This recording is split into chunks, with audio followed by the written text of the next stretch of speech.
Saudara, Kejaksaan Tinggi Aceh kembali menetapkan satu tersangka kasus dugaan tindak pidana korupsi beasiswa pemerintah Aceh. Total 4 orang telah ditetapkan menjadi tersangka.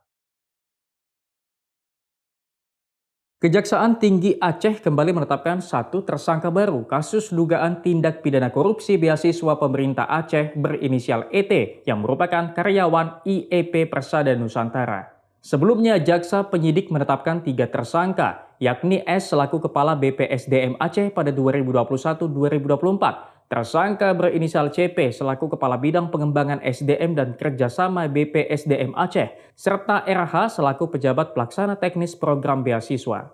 Kasus ini berawal dari penyalahgunaan alokasi anggaran beasiswa pemerintah Aceh yang disalurkan kepada mahasiswa asal Aceh yang kuliah di University of Rhode Island atau URI Amerika Serikat pada 2021 hingga 2023. Jumlah anggaran yang disalurkan mencapai 26 miliar rupiah.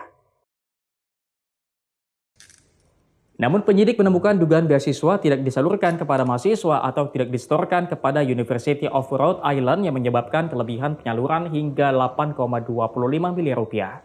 Pengelolaan dana beasiswa fiktif ini mengakibatkan kerugian negara mencapai 14 miliar rupiah. Saat ini keempat tersangka ditahan di rumah tahanan terpisah, 3 diantaranya ditahan di Rutan Kaju Aceh Besar. Sementara tersangka ET ditahan di Lapas Perempuan Loknga Aceh Besar untuk penyidikan lebih lanjut. Kerugian negara diperkirakan awal sekitar 14 miliar sekian ya. Jadi ini adalah total kerugian negara nanti dan telah diselamatkan 1 miliar 882 juta rupiah. Saksi yang telah diperiksa sampai pada hari ini berjumlah 67 orang saksi ya, dari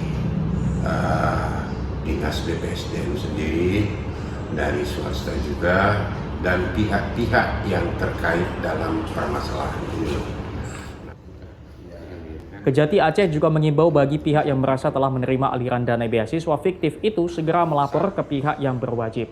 Nova Misdayanti, Kompas TV, Banda Aceh, Aceh.